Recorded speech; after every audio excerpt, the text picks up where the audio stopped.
పద్యం లోతైన భావాన్ని కలిగి ఉంటుంది. కథ లోతైన జీవితాన్ని కలిగి ఉంటుంది.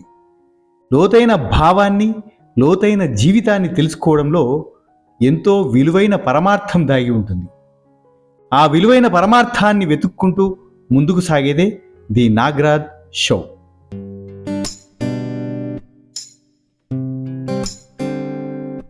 నమస్కారం. ది నాగరాజ్ షో కుటుంబ సభ్యులందరికీ హృదయపూర్వక స్వాగతం. ప్రకృతి మరియు మనిషి కాలానుగుణంగా మారిపోతూ ఉంటాడు. అదేలాగో చూద్దాం.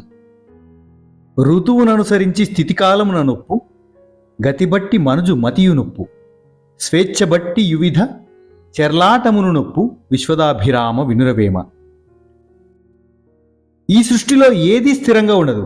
కాలం మారుతున్న కొద్దీ ప్రకృతి తన రూపాన్ని మార్చుకుంటూ ఉంటుంది. ఎండాకాలంలో చెట్లు మోడువారినా వసంతం రాగానే అవి కొమ్మలు చిగురించి పూలను పూస్తాయి. వానాకాలంలో మబ్బులు కమ్మిన ఆకాశం అందం చాలా అద్భుతంగా ఉంటుంది. శీతాకాలంలో మంచు కురిసే ఉదయం అందం అది మరింత ఇనుమడింపజేస్తుంది. ఆ ఋతువును బట్టి ఆ సమయం శోభిస్తుంది. దీన్నే వేమన ఋతువుననుసరించి స్థితికాలమున నొప్పు అన్నారు. ఇక మనిషి విషయానికి వస్తే మన ఆలోచనలు, మన బుద్ధి ఎప్పుడూ ఒకేలా ఉండవు. మనకు ఎదురయ్యే పరిస్థితులు, మనం వెళ్ళే దారి, దాన్ని బట్టి మన మతి మారుతూ ఉంటుంది. కష్టాల్లో ఉన్నప్పుడు ఒకలాగా, సుఖాల్లో ఉన్నప్పుడు ఒకలాగా, వేరువేరు స్థితులలో వేరువేరుగా స్పందిస్తూ ఉంటాం. పరిస్థితులకు అనుగుణంగా మనిషి తనను తాను మలుచుకున్నప్పుడే ఆ వ్యక్తిత్వం ప్రకాశిస్తుంది. మన ప్రవర్తన మనం ఉన్న స్థితిని బట్టి గౌరవప్రదంగా ఉండాలి. చివరగా వేమన ఒక అద్భుతమైన పోలిక చెప్పాడు. ఒక స్త్రీకి తగినంత స్వేచ్ఛ, అనుకూలమైన వాతావరణం దొరికినప్పుడు ఆమె ఉల్లాసంగా, ఉత్సాహంగా చేసే పనులు ఎంతో అందంగా కనిపిస్తాయి. ఇక్కడ చెర్లాటము అంటే కేవలం ఆట అని కాదు, ఆమె వ్యక్తిత్వ ఆవిష్కరణ. బంధనాలు లేని చోట, గౌరవం ఉన్న చోట మనసు వికసిస్తుంది అని వేమన భావం. ఈ పద్యం సారాంశం ఒక్కటే: సందర్భం ఏదైనా అది పద్ధతిగా ఉన్నప్పుడే దానికి విలువ. కాలానికి తగ్గట్టు ప్రకృతి, స్థితికి తగ్గట్టు మనిషి మతి, స్వేచ్ఛకు తగ్గట్టు ప్రవర్తన ఉన్నప్పుడే ఈ లోకం అందంగా కనిపిస్తుంది. పరిస్థితులను గౌరవిద్దాము, స్వేచ్ఛను ఆస్వాదిద్దాము. వేమన పద్యంలోని భావానికి, అంటే పరిస్థితులను బట్టి మనిషి బుద్ధి ఎలా మారుతుందో చెప్పడానికి బౌద్ధుల జాతక కథల్లోని మహిళాముఖ జాతకం, ఏనుగు మరియు దొంగల కథ చాలా అద్భుతంగా ఉంటుంది. ఇది వేమన పద్య భావాన్ని అద్భుతంగా వ్యక్తపరుస్తుంది. వారణాసిని బ్రహ్మదత్తుడు పరిపాలిస్తున్న కాలంలో ఆయన వద్ద మహిళాముఖుడు అనే పేరు గల ఒక పట్టపు ఏనుగు ఉండేది. ఆ ఏనుగు పేరుకు తగ్గట్టే చాలా సౌమ్యమైనది, ఎవ్వరికీ హాని చేయని ఉత్తమ స్వభావం కలిగి ఉంటుంది. కానీ ఒకరోజు అనుకోకుండా ఆ ఏనుగు ఉండే ఏనుగు శాల దగ్గరికి, అంటే శాల అంటే ఏనుగుల నివాసం పక్కన ఒక దొంగల ముఠా వచ్చి చేరింది. ప్రతిరోజు రాత్రిపూట ఆ దొంగలు అక్కడ సమావేశమై ఎట్లా దోచుకోవాలి, ఎట్లా వ్యక్తుల్ని చంపాలి, ఎట్లా కనికరం లేకుండా ఉండాలి, కనికరం లేకుండా ప్రవర్తించాలి అనే విషయాలను మాట్లాడుకుంటూ ఉండేవారు. పాపం ఆ ఏనుగు ప్రతిరోజు ఆ మాటల్నే వింటూ వింటూ వింటూ వింటూ రోజులు గడిచే కొద్దీ ఆ ఏనుగు ఏమనుకుందంటే, ఓహో, లోకంలో ఇలా క్రూరంగా ఉండడమే సరైన పద్ధతి కాబోలు అని భావించింది. ఫలితంగా ఆ సౌమ్యమైన మహిళాముఖుడు కాస్త భయంకరమైన మదపుటేనుగులాగా మారిపోయాడు. తన మావటి వాళ్ళని చంపడం, కనిపించిన వారిని గాయపరచడం, ఇట్లా ఇష్టారాజ్యంగా ప్రవర్తించడం మొదలుపెట్టింది. ఇది చూసినటువంటి రాజుగారు కంగారు పడి తన మంత్రిని బోధిసత్వుని దగ్గరికి పంపించాడు. ఆ మంత్రి ఏనుగు శారీరక స్థితిని గాక అది వింటున్న మాటలను గమనించాడు. దొంగల సాంగత్యం వల్ల ఏనుగు బుద్ధి మారిందని గ్రహించి రాజుగారికి ఒక ఉపాయం చెప్పిండు. మరుసటి రోజు నుంచి ఏనుగుల శాల వద్దకు దొంగలకు బదులుగా ధర్మపరాయణులైన పండితులను, సన్యాసులను కూర్చోబెట్టిండు. అంటే దొంగలని పారద్రోలిండు. ఆ దొంగలని పసిగట్టి పట్టుకొని అక్కడి నుంచి పంపించేసి ధర్మపరాయణులైనటువంటి పండితులను, సన్యాసులను అక్కడ కూర్చోబెట్టిండు. వారు ప్రతిరోజు అహింస, శాంతి, దయ, ఓర్పు గురించి ప్రసంగించడం మొదలుపెట్టిండు. ఆ మాటలు విన్న మహిళాముఖుడి మనసు మళ్ళీ మారిపోయింది.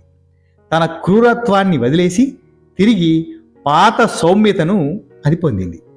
గతిబట్టి మనుజు మతియు నొప్పు పద్యంలో వేమన చెప్పిన అత్యంత కీలకమైన పదం ఇది. గతి అంటే మనం నడిచే దారి లేదా మన చుట్టూ ఉండే వాతావరణం. ఏనుగు దొంగల దారిలో ఉన్నప్పుడు దాని మతి క్రూరంగా మారింది.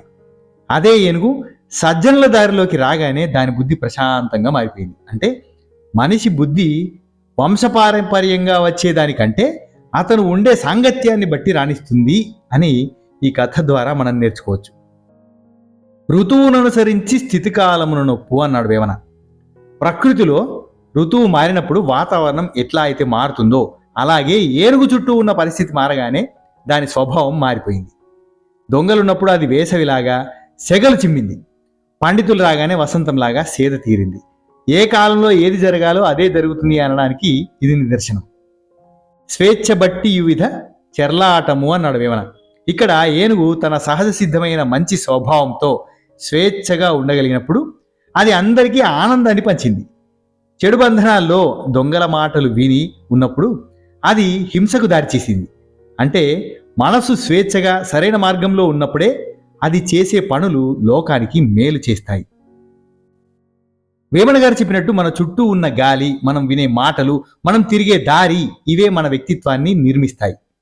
మంచిని విందాము, మంచిని చూద్దాము, మంచి మతిని అంటే బుద్ధిని ఉన్నతంగా తీర్చిదిద్దుకుందాము. మనము వేమన పద్యాన్ని విన్నాం, మహిళాముఖుడు అనే ఏనుగు కథను కూడా తెలుసుకున్నాం. ఈ రెండూ కలిపి మనకు ఒకే పరమార్థాన్ని బోధిస్తున్నాయి. సాంగత్యమే సంస్కారం. మహిళాముఖుడు అనే ఏనుగు పుట్టుకతో క్రూరమైనది కాదు. అది విన్న మాటలు, అది తిరిగిన దొంగల సాంగత్యం దాని బుద్ధిని మార్చేసినాయి. అందుకే పెద్దలంటారు, మనం ఎలాంటి వారమో తెలియాలంటే మనం ఎవరితో తిరుగుతున్నామో చూసుకుంటే చాలు. మంచివారితో ఉంటే మనలోని మంచితనం వికసిస్తుంది, చెడ్డవారితో ఉంటే మనలోని వివేకం నశిస్తుంది. వాతావరణమే వ్యక్తిత్వము. ఎండాకాలంలో మల్లెలు పూయవు, వసంతంలోనే పూస్తాయి. అలాగే ఒక మనిషిలోని ప్రతిభ బయటపడాలన్నా, అతని ప్రవర్తన బాగుండాలన్నా అతనికి అనువైన వాతావరణం ఉండాలి. వేమన గారు చెప్పినట్టు ఒక స్త్రీకి స్వేచ్ఛా స్వతంత్రాలు ఉన్నప్పుడే ఆమె తన నైపుణ్యాన్ని ప్రదర్శించగలదు. బంధనాల మధ్య బ్రతికే ఏ ప్రాణి కూడా తన సహజత్వాన్ని చాటుకోలేదు. పరిస్థితిని బట్టి మతి ఉంటుంది. మన బుద్ధి ఎప్పుడూ ఒకేలా ఉండదు. కాలం మారుతున్న కొద్దీ మనకు ఎదురయ్యే గతి అంటే పరిస్థితిని బట్టి మన ఆలోచనలు మారుతూ ఉంటాయి. ఆ ఏనుగు పండితుల మాటలు విన్నప్పుడు శాంతించినట్టుగా మనం కూడా క్లిష్టమైన పరిస్థితుల్లో ఉన్నప్పుడు మనసుని అదుపులో ఉంచుకొని మంచి ఆలోచనల వైపు మనసును మళ్లించాలి.